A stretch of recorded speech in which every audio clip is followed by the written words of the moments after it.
Hi guys, welcome back to the channel. And today's episode of Combat Chronicles is centered around UFC 290, the event that is going to happen tomorrow morning, which has two very good fights, highly anticipated fights. So we know that the headliner is between Alexander Volkanovski and Yair Rodriguez, who is the interim champion. We also know that there is a very important flyweight fight, which is the co-main event between Moreno and his arch rival of sorts, that is Pantoja. We will get into both of these fights, but there are other very excellent fights on this card as well. And we will start from the bottom. So we are going to start from the first fight on the main card, which is between Nickal and Val Woodburn.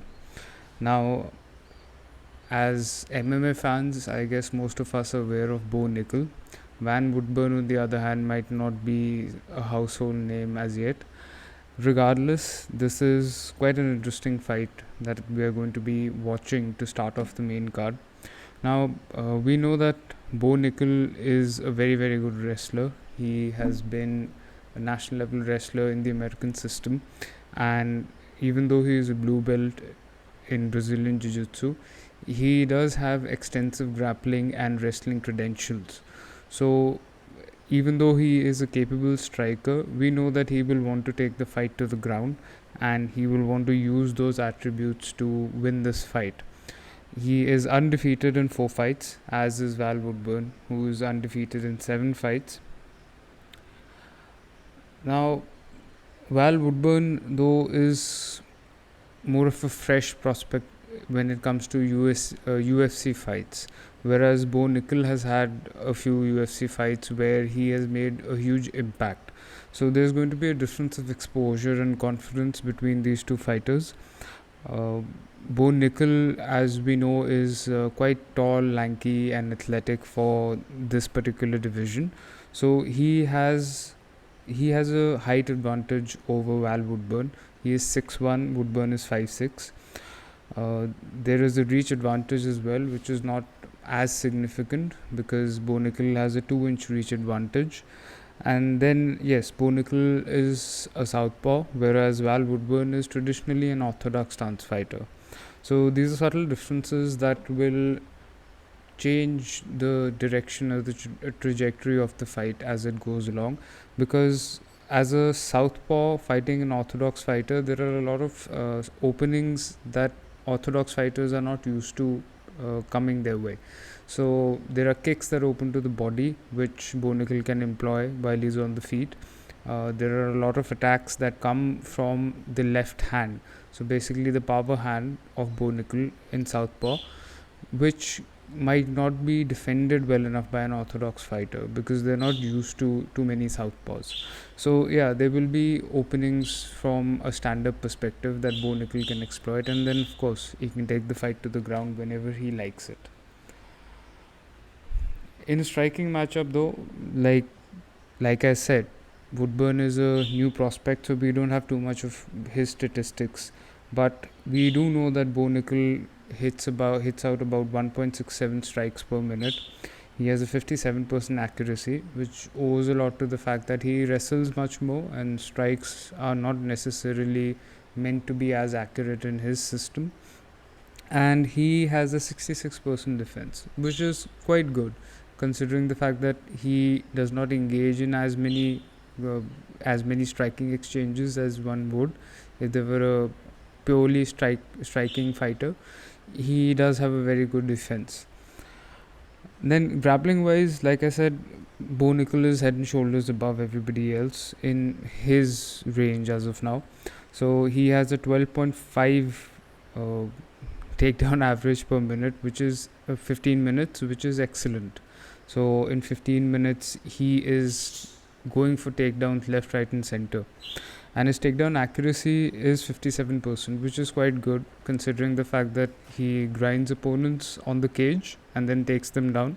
So it is not necessarily always about taking people down in his fighting style, but also about the fact that he can pressure you on the cage and keep you in a grappling exchange or a clinch game until and unless he is uncomfortable with it. And yes, he has excellent submissions. So he has 15.6 submissions per 15 minutes, which is very, very good. So not only is he getting into grappling exchanges, but he is attempting to finish them. So it is not position over finish for him. He goes for the finish rather than sticking only to positional fighting. So in this fight, I am sure nobody would be surprised if I pick Bo Nickal, and that's probably where I'll leave it, because I don't want to give this fight too much time. But it will be a very good fight, because Bo Nickal fights are entertaining as hell always. And now we're going to move on to the next fight, which is between one of my favorite fighters who's having a bad time lately, but still he is one of my favorite fighters, and a very talented opponent who has a lot of physical attributes that give him advantages in this fight. So I'm talking about Dan Hooker, one of my favorite fighters, and his opponent is Jalin Turner, also called the Tarantula, and rightly so. I will explain why. So Dan Hooker has a record of 22, 12 and 0, and he has fought some of the best fighters in his division, in his weight class. He has a lot of experience, but he has a few losses under his belt, which are not doing him any favors as of yet. So for him to reach the level that he was at again, he has to get through Jalin Turner, who is a 13-6-0 fighter. He presents a reasonably good record. Now, if we look at the physical attributes that differ them, this is where the fight gets very interesting. Jalin Turner is 6'3" and Dan Hooker is 6 feet. So if you look at it from the history of their fighting career, you will see that Dan Hooker is generally the taller, longer fighter in all of his fights. So this is probably one of the first of the few times that he is going up against somebody who is even taller than him, and who has a 2-inch reach advantage as well. So not only is he 6 inches taller in height, he is also 2 inches longer in reach, and he is very athletic. So he uses that reach very well. That is something that Dan Hooker has to be careful of, because Jalin Turner will use that reach to try and keep him out of the fight. Now, Dan Hooker switches stances. He goes between orthodox and southpaw very, very easily and conveniently. Jalin Turner, on the other hand, is southpaw.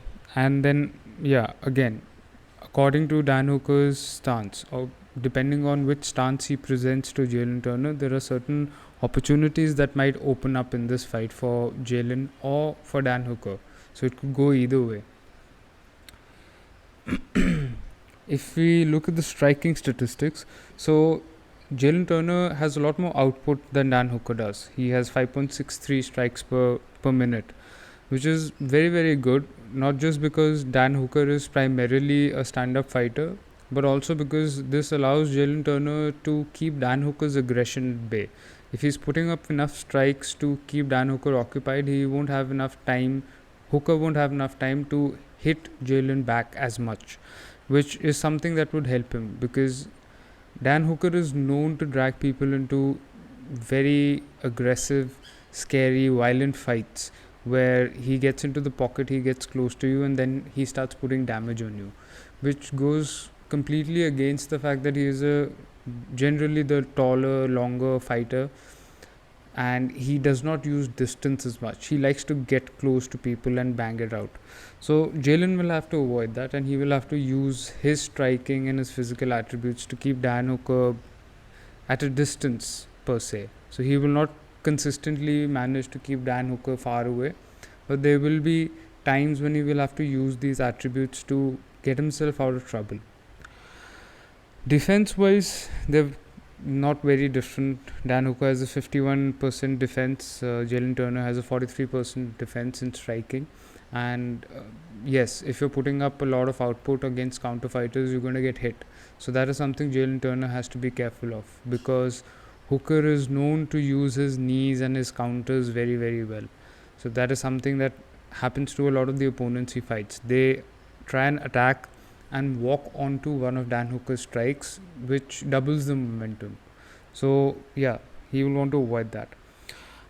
One thing that I will say though is I think Dan Hooker is going to come into this fight with a more grappling, wrestling based mindset, because he will want to engage with Jalin Turner in a grappling exchange rather than strike with him. This is something that has been lacking in his game, and people have exploited that in his recent losses. So I think, considering the fact that his team has been practicing grappling a lot, Israel Adesanya, who's the middleweight champion, has been grappling a lot. I think this is something that might translate to Dan Hooker's game as well, because those people are practicing and fighting together. So that is something that will probably show up in his game as well. I would say that in this fight, if Dan Hooker uses his game plan well enough, if he is able to do that thing where he goes into the fight with a set plan and he sticks through the whole fight with that plan, then he will manage to win this fight. But if he gets into a situation where he's playing Jalin Turner's game, then he will get into trouble, because then he will probably put himself in a position where Jalin Turner is striking him at will, and Dan Hooker is not being able to close the distance conveniently enough, or without taking too much damage. So these are things that Hooker will have to be careful of. Yeah, I would personally go for Hooker, although this fight could easily go to Jalin Turner because he could outstrike Hooker. So we'll have to wait and watch and see what happens. Now, the next three fights are probably some of my favorite fights of this year. So the first one, the first fight is Robert Whittaker versus Dricus du Plessis. Now, if you know Robert Whittaker, which you probably do if you're watching this, he is an excellent striker. He's an excellent wrestler. He is very, very tough. He is probably one of, if not the most well-rounded fighters in the UFC right now. And the thing with Dricus du Plessis is he tends to put a lot of pressure on fighters and put them in a place where they're just done with the fight. They're too tired to keep up with that pace or keep up with that aggression, and that is when he tries to take over the fight. So he generally does not start very well in fights. The first or the second round do not usually go his way, and then slowly he uses his dogged determination to outdo his opponents. The problem here is he's going up against Robert Whittaker, and you are not going to be able to pressure Robert Whittaker enough to gas him out or tire him out or drain his energy. That is very, very unlikely.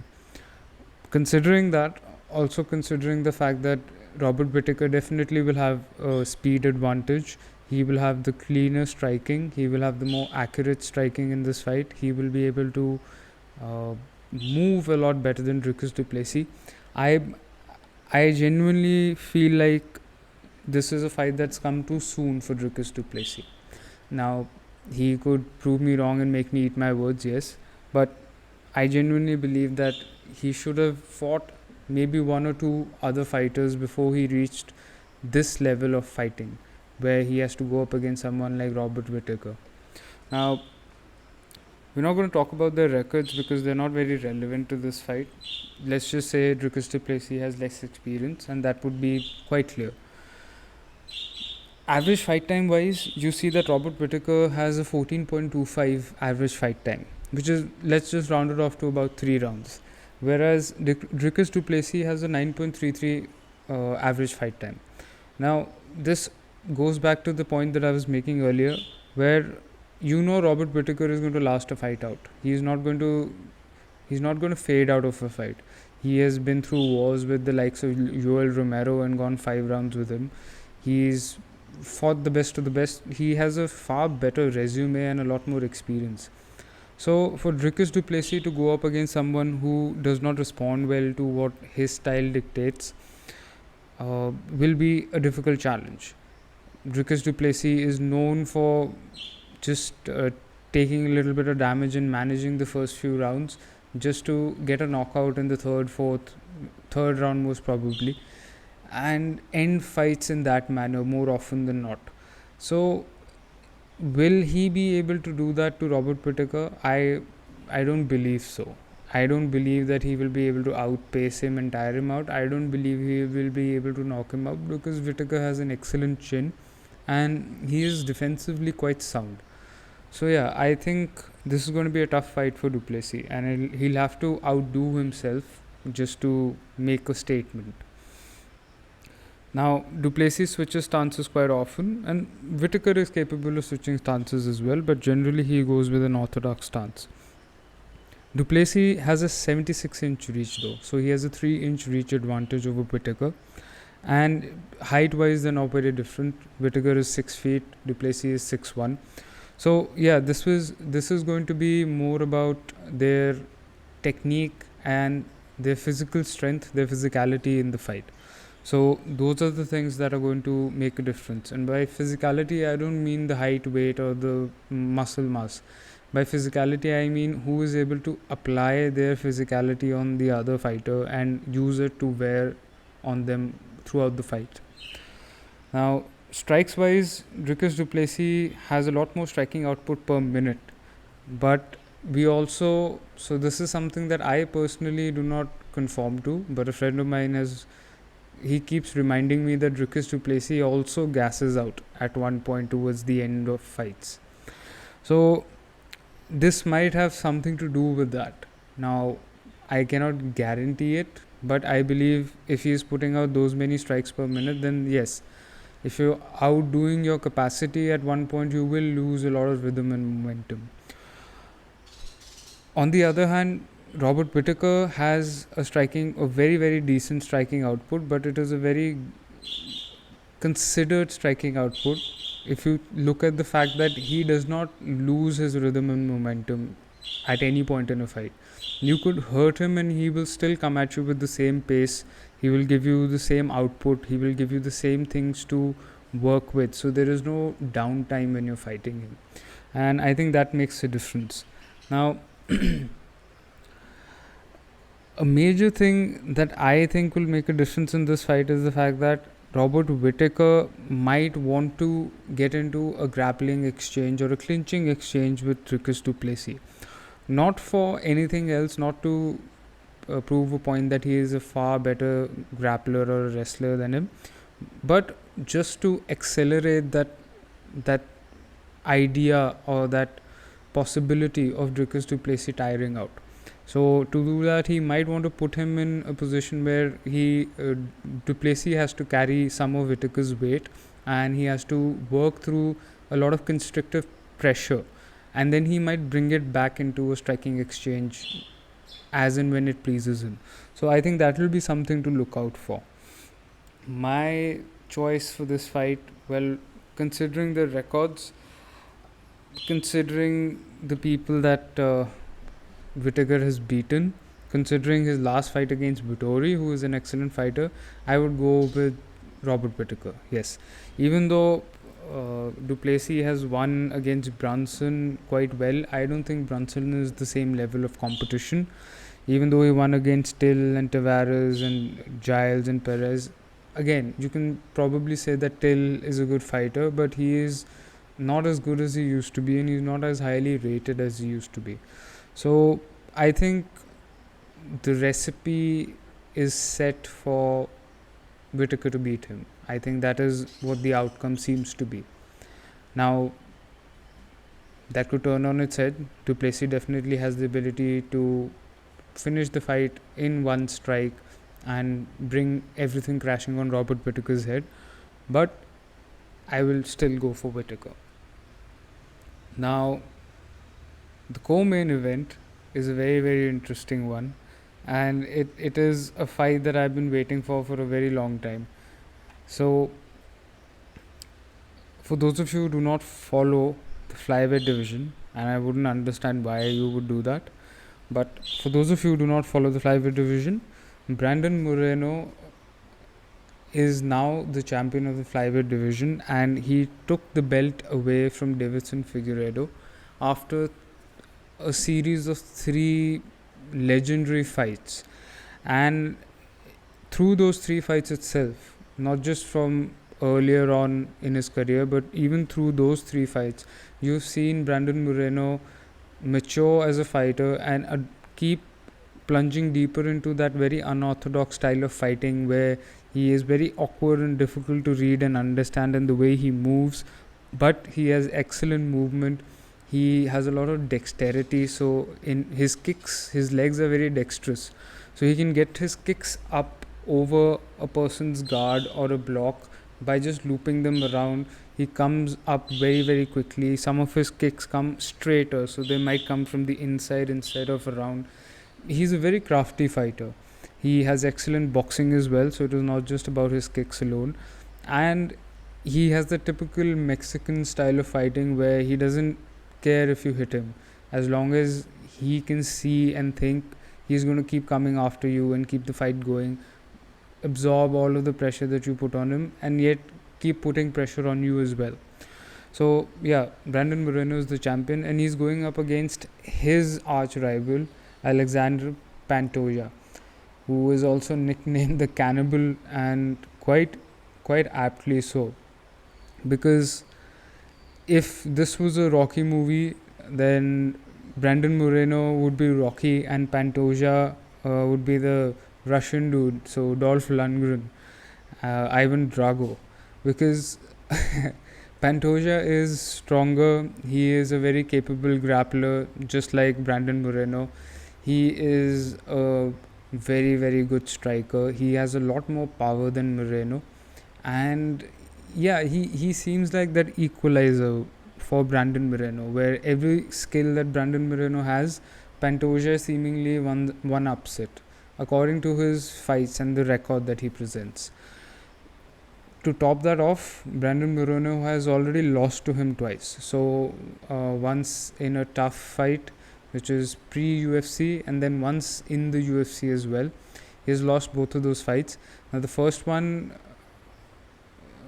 I think the first one was a rear naked choke. Pantoja choked him out, and the second one was a decision win that went in Pantoja's favor again, and Pantoja managed to kind of break down Moreno's stance, because he has a very front leg heavy stance, and he kept kicking that leg to damage it, so he stifled Moreno's movement. But in this fight now, things I believe have changed, because Moreno is a far more mature and capable fighter now. He seems to be more well-rounded now than he was in the first fight against Davison Figueiredo, who himself is a very strong, powerful fighter and was initially the favorite against Moreno. So we know that Pantoja might be very strong and powerful with his striking and knock people out, but Davison Figueiredo was probably the best in the flyweight division at doing that. So if Brandon Moreno can handle him, he can probably handle Pantoja's power as well. So in my mind, this is going to go down to skill level. Basically, who has improved more over the time that they have spent after their last fights, over the time that they spent preparing for other people in their previous fights. And at a certain point, I believe that it will also be about their psyche. So it will be about how confident or how scared, maybe not scared, how uncomfortable Brandon Moreno is fighting somebody who's already beaten him twice. So he has to go into this fight with a very clear, open and concise psychology, where it is about this particular fight and his skill set matched up against Pantoja, and he can use things he learned from his previous fights with Pantoja, but he should not dwell on the result too much, because that might be something that will change the look of the fight when he approaches it on the day of the fight itself.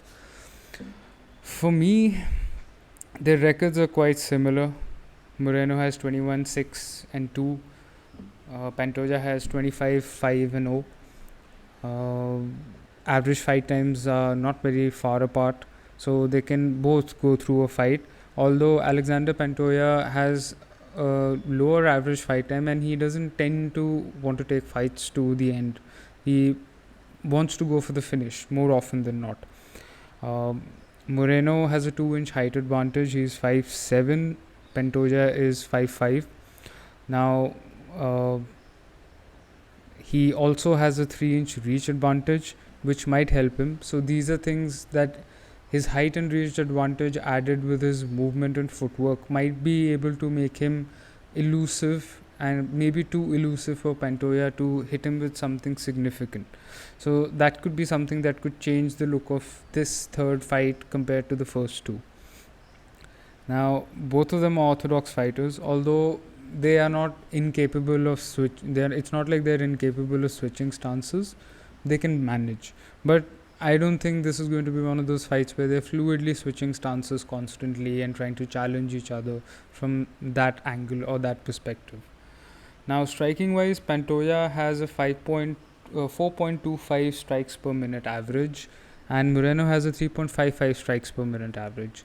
So, Pantoja does put out a little more volume than Moreno does, but I do not really see this as an overwhelming advantage. So it is not like Moreno will not be able to handle it and get enough of his output out as well. But how that plays out will only be seen in the fight. Now, striking accuracy wise, Pantoja has a 48% accuracy, while Moreno has a 40% accuracy. So again, there is a slight difference, but seemingly because of his ability to hit hard and his ability to pick and choose his punches with a little more decisiveness, Pantoja does have a better accuracy as well. Strikes absorbed wise, they're quite similar, so 3.3 not very different. Defensively, they're very similar striking wise. So Moreno has a 56% striking defense and Pantoja has a 54% striking defense. So like I said, this fight is going to go down to more to how well they have developed as individual fighters from the last time that they fought.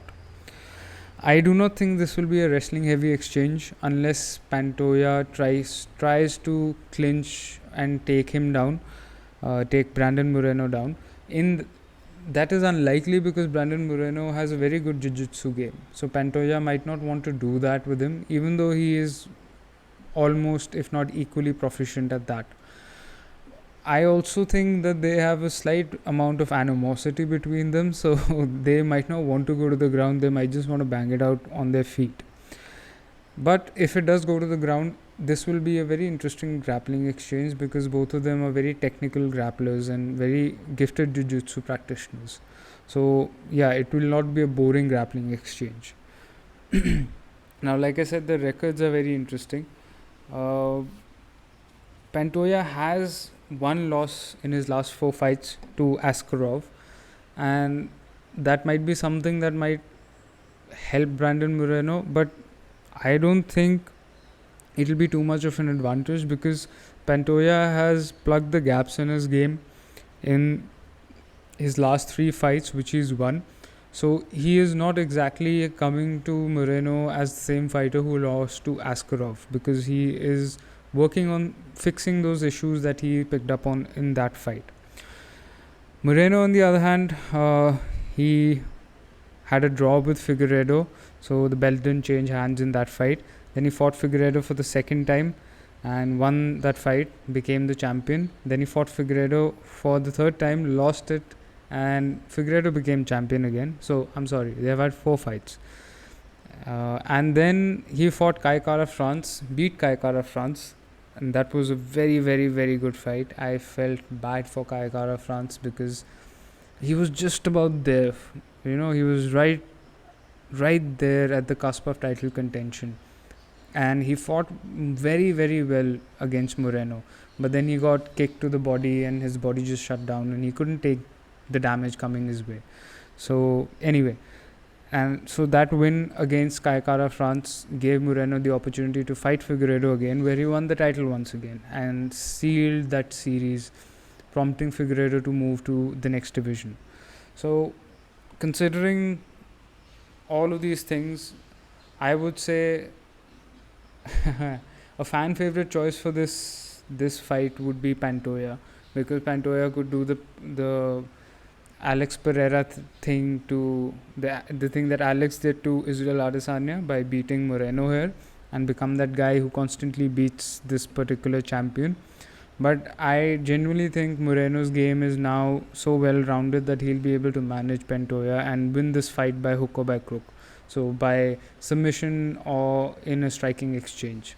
I will go for Moreno in this fight. Although Pantoja is quite close in the reckoning, so I wouldn't really count him out either. He could very easily win this fight. And now to the headliner of the main card, which is a featherweight title fight between undisputed champion Alexander Volkanovski and interim champion Yair Rodriguez. So, yeah, I mean, I don't think I need to give anybody context for this fight. Um, Volkanovski has just lost to Islam Makhachev. He moved up a division after winning, I don't know how many fights as a featherweight champion. Yeah, so he had beaten everybody. He's fought Holloway thrice. He's beaten Ortega. He's beaten the Korean Zombie. He beat Holloway again, and then he went up to fight Makhachev. And in my book, he won that fight. I think he beat Makhachev. So I think that was a harsh decision that went against him. But regardless, he's coming back to featherweight now, and he is going to be fighting a very game fighter in Yair Rodriguez, who's had a few stumbles in the past, but now he has matured to a point where he is, I think, at the peak of his fighting ability, both physically and psychologically. Now, let's discuss the physicality of these two fighters. So, for those of you who don't know this, Alexander Volkanovski is an ex-rugby player. So, he carries that sort of a physique into fighting as well, even though he's lost a lot of weight to match up with his height, weight-wise. He still brings that tough rugby physique that is able to take a lot of damage if it comes its way and tough things out very, very well. He is 5 feet 6 inches tall, and compared to Yair Rodriguez, who is one of the tallest fighters in the division, his height might become an issue in this fight because Yair Rodriguez is 5'11", so he has a lot of length in his body, and most of Yair's length is in his legs. So he has very long legs. He has very dexterous and strong legs. So he has the ability, like I said before, I don't know which fight I was talking about, but Yair Rodriguez has the ability to kick with a lot of dexterity and place kicks when he's halfway through the kick itself. So you might think he's about to kick you in the torso, he's about to give you a front kick, but he might swing it around for a question mark kick and hit you in the face around your guard. He can do all of those things. He is very unorthodox. His elbows are insane. You cannot see them coming sometimes. If you want to know what I'm talking about, check his fight out with the Korean Zombie and see how he ended it in the last second of that fight. He elbowed Korean Zombie from behind while Zombie was trying to hit him. So he bent down and elbowed him from behind. And initially you couldn't even tell that he had elbowed him. You didn't understand why the Zombie just fell on the ground and got knocked out. But then in the replay you see that elbow, and it's absolutely magnificent. So Rodriguez has that length advantage. He is 5'11" against Volkanovski, who is 5'6". He has the same reach as Volkanovski though, so he has a 71-inch reach, and so does Volk. Now Volk uses his reach very, very well, and he is very fast, so he comes in and out of exchanges and striking very, very quickly. His striking speed is very fast. He is very quick with his movement, so his lateral movement is also excellent, and I think that is something that Yair might have to contend with, because that ability that Volkanovski has to dart in, hit you and then come out, or dart in, hit you and then come out laterally and then come from another angle, that is something that might stifle Yair Rodriguez. Having said that, that advantage for Volkanovski can also become a disadvantage for him, because like his style helps him dart in and out and do that to Rodriguez, it also does not gel well with Rodriguez's style in the sense that Rodriguez wants to counter punch or hit you. So he wants you to come towards him so that he can set you up for an elbow or a knee or a kick or a punch that you don't see coming. And for someone like Rodriguez, Volkanovski is a prime candidate for that because he comes rushing at you at times. And that might become an issue if Volkanovski rushes in and Rodriguez starts timing him and hitting him with elbows and knees or some sort of a kick or a punch that Volkanovski cannot handle, because he might be able to take it once or twice or thrice, but the way Rodriguez hits you in a very surprising manner can befuddle most fighters. Now, both of them are orthodox fighters, but yeah, again, switching stances is normal nowadays. Now, this is where it gets interesting. Now, even though Yair Rodriguez is the more technically fluent and more unorthodox striker, Volkanovski is very technical as well. He might not be as unorthodox, but he has the ability to maintain his technique and his power. So, he's very, very strong. He puts out about 6.35 strikes per minute to Rodriguez's 4.78. And yeah, I mean, considering their styles, it makes sense, because if Volkanovski is rushing at you and trying to hit you, he's going to load up on more strikes and try and get you on the way in. Whereas Yair Rodriguez is more of a counter fighter, counter striker, so he will want you to come to him so that he can hit you. Now, having said that, I don't really think there will be a huge discrepancy in the striking rate, especially in the initial rounds. If Volkanovski does get into a place where he can use his movement to keep Yair Rodriguez missing while he comes in and strikes, then yes, slowly as we progress into the second and third round, Volkanovski will break him down, as he did with Holloway in his last fight. So Yair Rodriguez has to make sure that he uses his kicks, his length, so his height, which is mostly in his legs, he uses that well enough. So he has to keep hitting Volkanovski with deep kicks down the middle, or use that front leg oblique kick to the knee that he uses. He was using it in one of his last fights against Emmett, I guess, probably, yeah. So he has to use those kicks excellently. So it doesn't just have to be kicks to the head and to the body and very flashy roundhouse kicks and all of that.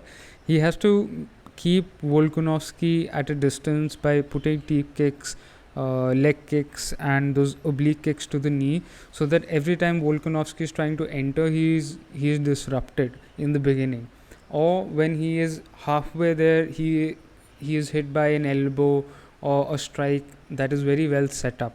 That is what will keep Yair Rodriguez in a position where he can hold Volkanovski back and keep him from covering him up and smothering him. Now, if you look at the grappling exchange, I'm going to gloss over the striking defense statistics because they're very similar. But if you look at the grappling exchange, Volkanovski, when he came to the UFC initially, was a very grappling and wrestling heavy fighter, and he would pressure people and hit them. One of the interesting things he does is he doesn't fall upon his opponent when he is on top of him in a wrestling exchange. He pushes back on his opponent, so he has the ability to push back on the opponent and then make space to land strikes.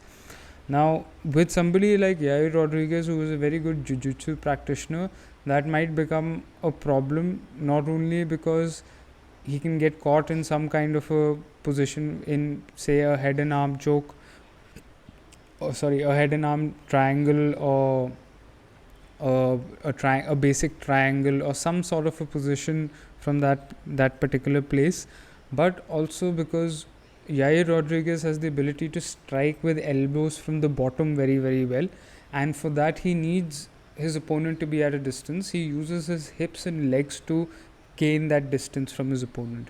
If Volkanovski is already doing that by pushing Yair back, then it makes his job easier, because he already is getting that distance in the grappling exchange from the opponent, and now he just has to plant himself with his shoulders and come up with a few elbows, which he's very good at. So Volkanovski might want to change a little bit about his approach in the wrestling and the grappling, and basically that shoot the box wrestling, takedown, and then striking style of his. Now, submissions wise, Volkanovski has a 0.2 per 15 minute submission rate and Yair Rodriguez is 0.8. Having said that, even though Volkanovski is the better wrestler and the stronger grappler, Yair Rodriguez will let him, if he has to go down, he will go down and then bring him into his jiu-jitsu guard, because he is a far better jiu-jitsu practitioner than Volkanovski. Now, he has the ability to catch Volkanovski and submit him, but considering the fact that Brian Ortega could not do it when he had Volkanovski in a guillotine, I don't believe that that is the route to go for Yair Rodriguez, because if Brian Ortega cannot submit somebody with one of his best submissions, which is a guillotine, which he is known for, then even though Yair Rodriguez is a high level jiu-jitsu practitioner, I don't think he is better than Brian Ortega. They might be at the same level. So it is unlikely that he will be able to catch Volkanovski in a submission and genuinely submit him. I think if he has to win this fight, he has to win it in a striking exchange. If it comes down to grappling, then he has to use his jiu-jitsu to make sure that Volkanovski does not pressure him and put him in trouble. Now, who would I pick in this fight? I like both of these fighters very, very much. I am slightly more fond of Yair Rodriguez, so I have a little bit of bias in that regard. And I genuinely believe that he has grown into a very well-rounded and capable fighter who can be the undisputed champion. I think Volkanovski has all the advantages here. He is very fast, so I think his speed might be something that Yair Rodriguez will not be able to handle in striking. My mind says Alexander Volkanovski, and if you're betting money, if I was betting money, I would bet on Volkanovski, but my heart says Yair Rodriguez, because he can do it. It wouldn't surprise me if he did it. I might jump out of bed and hop around while I'm watching the fight if he does win it, but I would not be surprised. So if you're betting money, go for Alexander Volkanovski. If you're watching just as a fan, then maybe support Yair Rodriguez.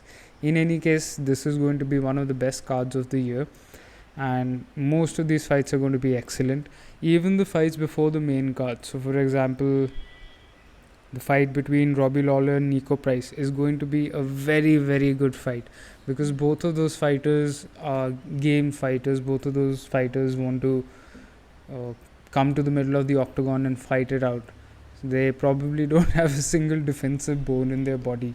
So you should watch that fight as well, because it would be a very, very entertaining fight. The Jimmy Crute fight would be good, but the main card is very important, so do not miss it. Start from the Nickal fight, go to the Volkanovski Rodriguez fight. They're all going to be absolute bangers.